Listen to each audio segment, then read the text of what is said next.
श्री शिवाय नमस्कार। आप सभी का स्वागत है हमारे यूट्यूब चैनल में। तो आप सभी लोग यहाँ पे देख सकते हैं कि जो आज का जो उपाय है वो 4 उपाय बताऊंगा। तो ये जो 16 अप्रैल है ना, वैशाख चतुर्थी के अचूक उपाय है, जो कि बस आपको एक गणपति दीपक आपको सब घर में जलाना है। ठीक है, सब घरों में जलाना है और जीवन में जितने भी कष्ट है वो सारे कष्ट आपके समाप्त हो जाएंगे। और रात में जलाओगे ये सारे उपाय रात में जो ये दीपक जलाना है। और सारे 3 उपाय बताऊंगा वो आपको अभी कर सकते हो चतुर्थी के दिन ही। तो बहुत बड़ा महासहयोग बन रहा है, तो आप सभी को ये उपाय जरूर करना है। कैसे करना है सारा कुछ बताऊंगा इस वीडियो के अंदर।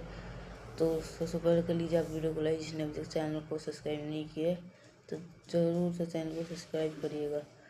तो अब यहाँ पर आप सभी को इस उपाय के कैसे करना कैसे नहीं करना, तो जो ये उपाय है ये आप सभी को बहुत ही ज़्यादा करोड़पति बना सकता है। 4 उपाय में है ना 4 फायदे हैं। तो जो दीपक वाला अगर उपाय आप करना चाहते हो तो कर सकते हैं। इन चारों में से आपको जो उपाय करना है वो कर सकते हो, आप सभी की मर्जी है। ठीक है, तो कोई धन प्राप्ति का भी हो सकता है, कोई कष्ट को ख़त्म करने का हो सकता है, कोई रोग बीमारी नज़र टोट के ये सारे उपाय सब हो सकते हैं, जिसके अंदर आप धन का भी उपाय कर सकते हैं।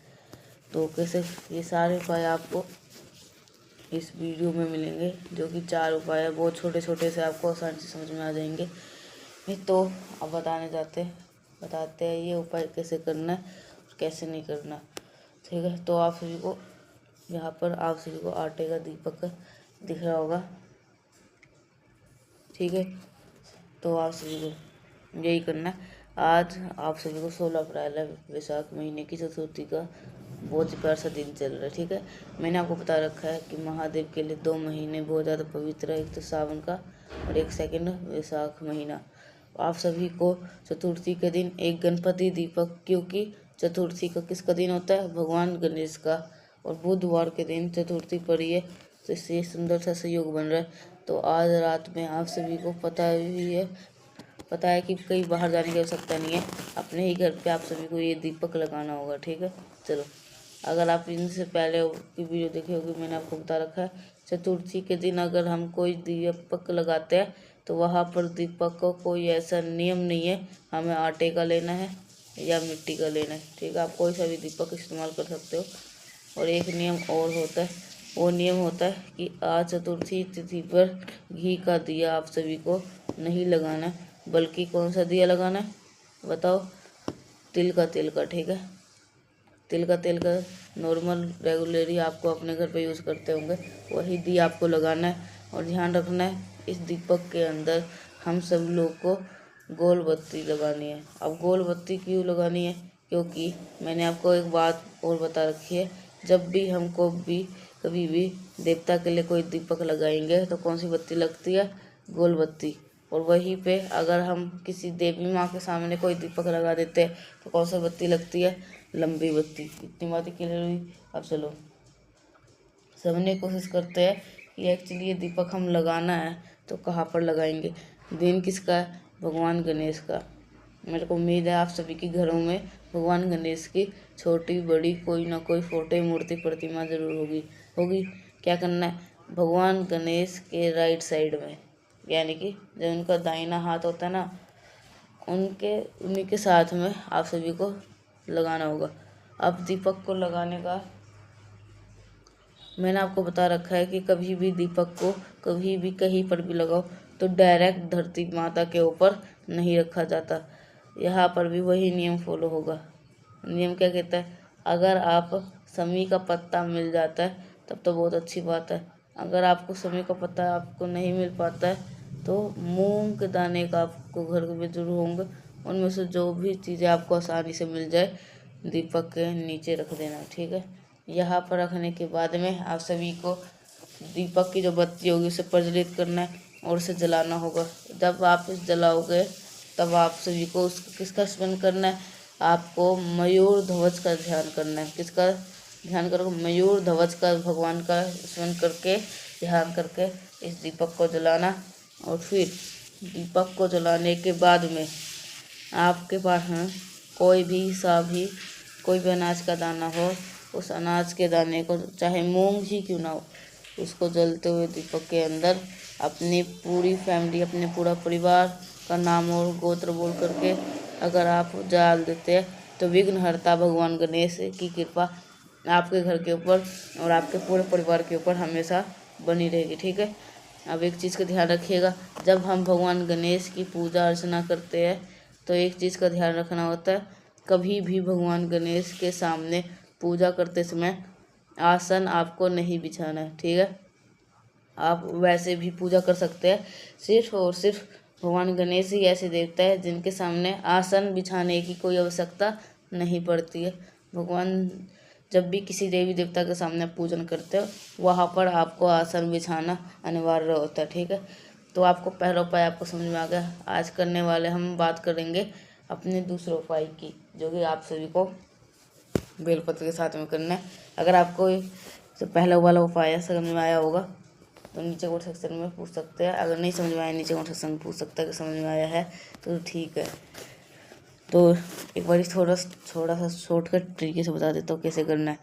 तो यहाँ पर जो वैशाख है ना, वहाँ पर आप मिट्टी का भी दीपक ले सकते हो और आटे का, आप इन दोनों में से कोई सा भी दीपक ले सकते हो। और वैशाख का दिन चल रहा है इसलिए कोई सा भी आप दीपक इसके अंदर ले सकते हो। और इसके बाद फिर आपको जो तिल का तेल है ना वो ढालना। तिल का तेल ढालने के बाद आपको तिल का तेल ढालने के बाद इसके बाद आप सभी को दीपक प्रज्वलित करने के बाद आप सभी को उस दीपक के नीचे आपको हमेशा कुछ ना कुछ रखना चाहिए, जैसे कि समय पत्र आप उसके नीचे रख सकते हो। समय पत्र रखने के बाद फिर आपको फिर जो दीपक है वो प्रज्वलित कर देना है। उसको दीपक जो प्रज्वलित किया उसका मंत्र मैंने बता दिया किसके नाम से करना है। ठीक है। तो आप सभी को ये ज़रूर ध्यान रखना है। तो अब बात करेंगे हम अपने दूसरे उपाय की तरफ, जो कि आप अभी कर सकते हो। ठीक है। नहीं तो अब जो ये पहला वाला उपाय है ये आप रात में करना है। ठीक है। जो जितने सारे उपाय है वो आप अभी कर सकते हो, घर पे ही कर सकते हो ये सारे उपाय। आपको कोई फिक्र कर कोई बात नहीं, आप सभी लोग ये सारे उपाय घर पे कर सकते हो। तो कैसे करना है ये दूसरा उपाय तो आप बताने जा रहे हैं, जो कि आपको एक बेलपत्र के साथ करना है। और बेलपत्र आपको अगर आपके घर में नहीं है तो ले लीजिए। अगर आपके घर में नहीं है बेलपत्र तो एक बार ढूंढ के देखिएगा, अगर नहीं मिल रहा है तो अगर समी पत्र हो तो समी पत्र से भी उपाय कर सकते हो। ठीक है। तो ये उपाय आप सभी लोग जरूर करिएगा। तो आगे बताते हैं आप इस उपाय को कैसे करना है कैसे नहीं। तो जो आपको सेकंड उपाय है, ये जो दूसरा उपाय है बिल्कुल नया उपाय है, ये उपाय आप सभी को ज़रूर करना है। ठीक है। मैंने आपको बात बताई थी कि वैशाख के महीने में क्या पड़ती है बताओ, बहुत गर्मी पड़ती है। तो जब भी हम महादेव को कोई जल समर्पित करते हैं, कौन सा जल होता है, ठंडा जल चढ़ाते। इसलिए मान्यता है कि वैशाख महीने में रात में रखा हुआ मिट्टी के बर्तन का जल महादेव को समर्पित करना चाहिए। बताया हूँ मैंने विस्तार से। अब इस दूसरे उपाय में इच्छा के लिए आपकी बरसों पुरानी कोई मनोकामना है, कोई ऐसे विषय है जो कि आपको पूरी नहीं हो पा रही है, आप ध्यान इस उपाय को करिएगा। इसके लिए आप सभी को एक बेलपत्र लीजिएगा बस। ठीक है। एक बेलपत्र लीजिएगा आप सभी लोग बेलपत्र के, इसके लिए बेलपत्र ले लीजिएगा। ठीक है। इसके बाद आपको अब देखो बहुत ध्यान से सुनिएगा बेलपत्र के बारे में। बेलपत्र को जो आपने लिया है, एक छोटा सा कोई दीपक ले लो। ठीक है। या मिट्टी का कोई पात्र ले लो, मैंने तो दीपक ही ले लेना, नया दीपक हो या मिट्टी का पात्र हो तो भी ले लो, जो भी चीज़ लियो। आप सबसे पहले क्या करना, उसके अंदर बेलपत्र को डालना। बेलपत्र को डालने के बाद में आपको इसके अंदर जल डालना है। ठीक है। चीज़ें क्लियर है। जल डालने के बाद में ये जो पूरा दीपक क्या हो जाएगा, पूरा जल से भरेगा। ठीक है। अब आपको इस दीपक को उठाएंगे बेलपत्र के साथ में और महादेव के शिवलिंग के पास में जाना है। एक नाम आपको यहाँ पे बोलना है, उस नाम को मैं बोल रहा हूँ तो उसको नाम लिखना है। ठीक है। कौन सा, चंपेश्वर महादेव। जो भी आपकी मनोकामना है जो भी आपके विशेष होंगे, जो उसी ही दीपक में जो बेलपत्र के साथ में जल महादेव के शिवलिंग के ऊपर अपनी अनिवार्य हो जाएगा। ठीक है, करके देखेगा इस उपाय को, आपकी सारी मनोकामना जल्द पूरी हो जाएगी। ठीक है, तो 2 उपाय आपको समझ में आ गए होंगे। आगे बढ़ते हैं हम इस वीडियो के, हम अपने तीसरे उपाय की तरफ, जो कि हम सभी को करना अपने घर पे। कैसे करना, कहाँ पे करना, सारे बताऊंगा। लेकिन कर लिए, जल्दी से करिए वीडियो को लाइक। जिसने अभी तक चैनल को सब्सक्राइब नहीं किया, मेरी आवाज़ पहली बार सुन रहे, चैनल को जरूर करिएगा सब्सक्राइब। ठीक है, देखो बुधवार के दिन एक नियम होता है, और वो नियम होता है, आप सभी को बताने जा रहा हूँ, रोग मुक्ति के लिए। ठीक है, जब भी हम बुधवार पड़े, 3 बुधवार लगातार आप इस उपाय को करिएगा। बहुत ही आसान सा, बहुत ही प्यारा सा और बहुत ही सुंदर सा उपाय है। इसके लिए नॉर्मल सा पहले एक तांबे का लोटा ले लो, उसके अंदर जल भर लो। और मैंने आपको बता रखा है, जब हम रोग बीमारी का कोई उपाय करते हैं तो क्या डालते हैं उसके अंदर, गंगा जल। ठीक है, गंगा जल डालते हैं। अब आपको इस कलश को उठाना, और एक चीज़ और डालने, क्या होगी, हल्दी की गांठ, मात्र 1 गांठ। अगर गांठ मिल जाती है तब तो बहुत अच्छी बात है, अगर नहीं मिलती है तो पिसी हुई हल्दी ले सकते हो 1 चुटकी। अगर आप गांठ मिल रही है तो हल्दी की गांठ को देंगे। ठीक है, इसी जल के अंदर हल्दी की डाल देना।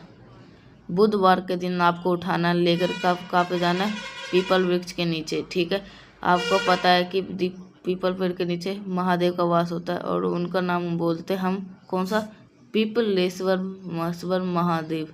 ठीक है, ये आधा पीपलेश्वर महादेव के नाम से आप सभी को ये उपाय करना है। ठीक है, वहाँ पर जाएंगे, जो भी व्यक्ति घर में बीमार है उसका नाम और गोत्र बोलेंगे, और फिर पूरा का पूरा जल आपको पीपल वृक्ष के नीचे पीपलेश्वर महादेव के नाम से अगर समर्पित कर देते हैं तो आपके घर की जो रोग बीमारियां होंगी वो धीरे धीरे करके ख़त्म जरूर हो जाएंगी। ठीक है, तो भूलिएगा नहीं कोई भी लोग, हर इंसान को ये उपाय को नियम से और निश्चित रूप से जरूर करना है। ठीक है, आगे बढ़ते इस वीडियो के हम अपने सबसे आखिरी और अपने चौथे उपाय की, जो कि आपको चीनी के साथ में करना है। अगर आपको ये जो 3 उपाय मैंने आप सभी को बताया है, अगर इसमें से आपको कुछ भी समझ में नहीं आया, नीचे कमेंट सेक्शन में आप सभी लोग पूछ सकते हैं, मैं ये आपको हर वीडियो में कहता हूँ।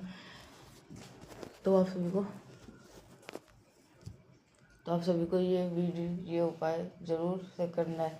तो कैसे करना है, तो आप सभी लोग ध्यान से सुनिएगा। तो अब बात करते हैं हम अपने आखिरी और सबसे छोटे उपाय की, जो कि आप सभी को चौथा उपाय करना है, जो कि आपको मात्र एक चीनी के साथ में करना है। तो कैसे करना है ये सारे बात बताऊंगा, तो आप सभी को ये उपाय ज़रूर से करना है। आपको ये उपाय चीनी से करना है। तो आपको इस सबसे आखिरी उपाय की तरफ है, जो कि हमारा चौथा उपाय है, और आप सभी को किससे करना है, चीनी से करना है, या फिर आप सभी को आम बोलचाल के भाषा में शक्कर भी कह सकते हैं। चलो समझने की कोशिश करते हैं। सबसे पहले बात करते हैं इस उपाय की बेनिफिट के। इस उपाय का एक ही फायदा है, और वो है क्रोध को लेकर के। मेरे को नहीं लगता कि आज के टाइम पे कोई भी ऐसा फैमिली बची है, कोई ऐसा परिवार बचा है जिसके यहाँ पे लोग गुस्सा ना करते हो। कोई भी इंसान है जो बहुत ज़्यादा क्रोधी है, गुस्से वाला है, आप सभी को थोड़ा सा लेना शक्कर, ज़्यादा मत लेना, थोड़ा सा शक्कर लीजिएगा, और 1 तांबे का लोटा ले लो, उसके अंदर जल भर लो, और आप महादेव के शिवलिंग के पास जाना। ठीक है, मैंने आपको एक चीज़ और बता रखी है, अगर आपके घर में लड़ाई झगड़े बहुत हो रहे, अपने घर में 9 मुखी रुद्राक्ष रख दो, कहीं पर भी मत पहनाओ किसी को, बस चुपचाप रख दो, कभी भी घर में लड़ाई नहीं होगी। उसका धीरे धीरे करके घर में असर देखने को मिला। असली रुद्राक्ष अगर आपको चाहिए तो आप जल्दी से बाज़ार से लेके आ जाओ। ठीक है, तो ये जिसके घर में लड़ाई झगड़े हो रहे हैं तो मैं उसके बारे में बता रहा हूँ। ऐसे तो अब कोई भी ऐसा घर नहीं बचा है जिसके घर में लड़ाई झगड़े ना हो रहे हो। तो आप सभी को ये सारे उपाय करना है। अब कैसे करना है तो ये बता रहा हूँ। जो शक्कर आपके पास में है उस शक्कर को 5 बार, जितना भी है उसे 5 बार में महादेव के शिवलिंग के ऊपर समर्पित करके लेपन करना।